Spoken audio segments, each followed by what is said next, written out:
natatawa ako dito kay Kitty Duterte. Ha? Si Kitty Duterte, natatawa ako. Si Kitty Duterte, yung bunsong anak ni Duterte sa pangalawang asawa niya. Ha? Habang nasa dahig si Kitty Duterte, kasi mainit nga itong issue ng impeachment ni Sara. Siyempre nahubad yung mga tiwalian, yung mga unexplained wealth. Alam niyo kung ano ang comment ni Kitty Duterte? Sabi niya, yung sister niya daw, siyempre half sister niya yan.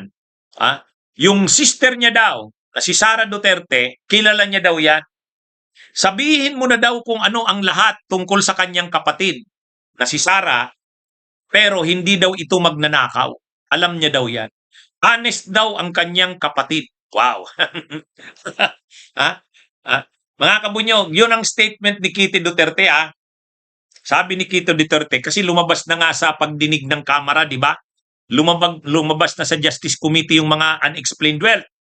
O ngayon, hininga ng reaksyon itong si Kitty Duterte habang nandun sa dahig. Ang sagot ni Kitty Duterte, kilala niya daw ang kapatid niya. Sabihin mo na daw ang lahat tungkol sa kapatid niya. Ibig sabihin si Sara. Pero isang bagay daw ang sigurado niya, hindi magnanakaw ang kapatid niya. Ano daw? Honest daw ang kanyang kapatid. Hindi daw yan manluloko. Matindi rin itong si Kitty Duterte. Unang tanong, unang tanong kay Kitty Duterte. Kung totoong hindi magnanakaw ang pamilya nyo, kung totoong hindi magnanakaw si Sara Duterte, sa laki ng ginagastos ninyo sa kaso ng yung tatay na nakakulong sa ICC, saan kayo kukuha nun? Doon na lang tayo mag-usap. Di ba? Sa bagay na lang na yon. Ang mahal ng bayad kay Kaufman, lampas ng 1 taon. Kailan ba hinire yung engagement? Kailan ba kinuha ang engagement kay Kaufman?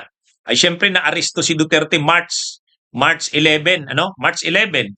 So ibig sabihin, nung mga buwan din na yan ng Marso 2025, kinuha nila ang services ni Kaufman. Anong buwan na ngayon? Mayo na. So ibig sabihin, more than 1 year na. More than 1 year na. Ang sabi, 150 million pesos kung sa peso kada buwan ang bayad sa kanyang mga abogado. Ibig sabihin, billions na. Billions na ang nagastos sa abogado pa lang. Yung pabalik-balik na pagbabiyahe nila doon.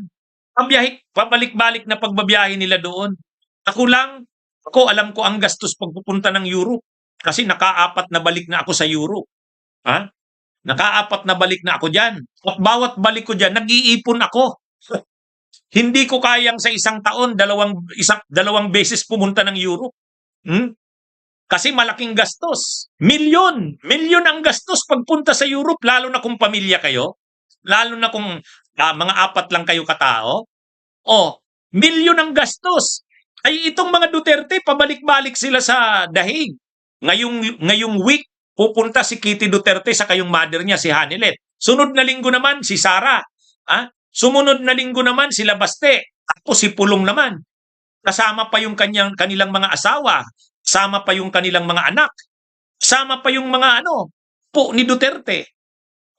Doon pa lang mga kabunyog, mga kambayan, itong si Kitty Duterte, sige nga, computein niya yung gastos nila. Saan manggagaling yan? Bakit mayaman ba ang Duterte? Mayaman ba ang Duterte? Ano ba ang hanap buhay ni Digong? Ano ba ang hanap buhay ni Hanilet? Ano ba ang hanap buhay nila Sara? Sa politika lang naman yan.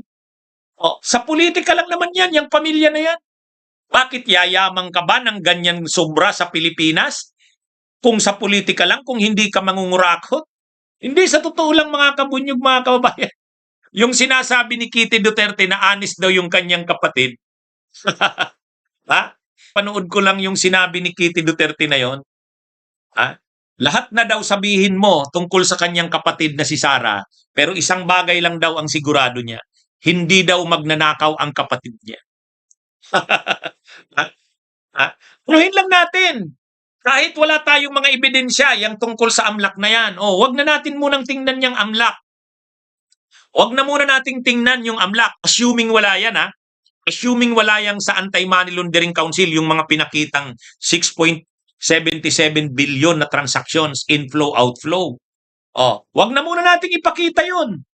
Wag na nating ipakita yung pinakita ng SEC, yung mga korporasyon at mga ari-arian ng mag-asawang Sara at Manscarpio.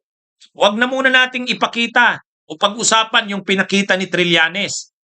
Galing lang kay Sammy, uy, may pumasok na 181 million pesos. Papunta kay Digong, kay Sara, pati doon kay Kitty Duterte, may pumasok pa saka sa kanyang mother na si Hanilet. O ngayon, diyan na lang sa gastos sa pagkaso ni Duterte.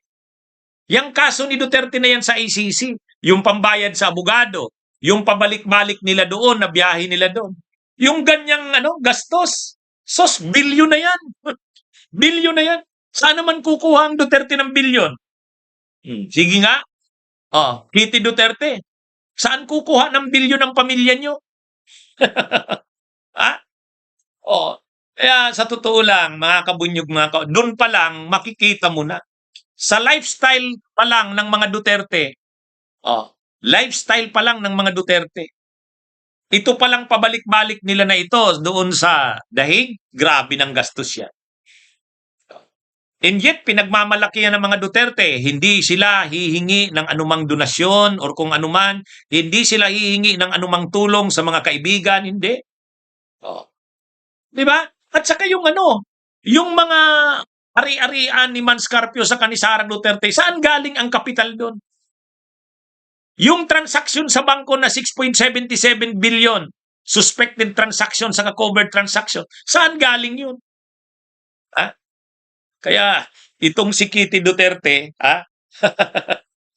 papaniwalain tayo na sabihin na daw ang lahat tungkol sa kapatid niyang si Sara. Isang bagay lang daw ang sigurado niya. Hindi daw ito corrupt. Honest daw ang kanyang kapatid. Ay, mga kabunyog, mga kababayan. Ano ito? Yung mga drama ng mga Duterte na hindi daw napapa-improve ni Duterte yung bahay.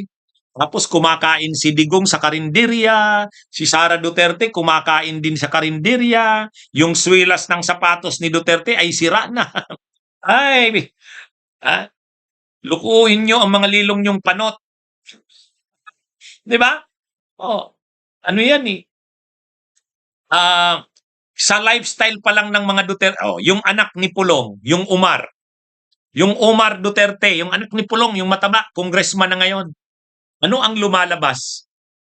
Napakarami daw na mga branches ng 7-Eleven sa Davao, ang hawak ni Omar ang prangkesa nun.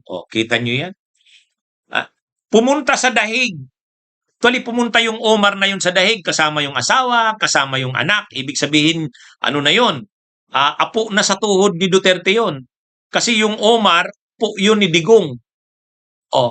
Ay pumunta yung Omar na yun, kasama yung asawa, kasama yung anak, pumunta ng dahig. Yun, maraming pera din yun.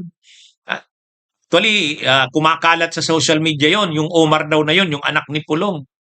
Ang daming branches daw ng 7-Eleven na ano yun. Ngayon, saan galing yun? Bakit? Ano bang hanap buhay ni Pulong Duterte? Paano naman makakapagpamana siya sa anak niya ng ganyan kalaking di ba mga kabunyog? Hindi, sa totoo lang, politika lang naman ang kanilang kinabubuhay. Kung malinis ka sa politika, magkano lang naman ang sweldo ng mayor? Magkano lang naman ang sweldo ng vice mayor? Magkano lang ang sweldo ng congressman? Kahit pa presidente ng Pilipinas, kung talagang honest sila, kasi sabi ni Kitty Duterte, honest daw. Bunyog, halikan na kasama ka. Bunyog, kapag buklod ay may pag-asa. Luzon, Visayas, Mindanao, isa ang pananaw. Sa bagong Pilipinas ang bunyog isisigaw. Bunyog,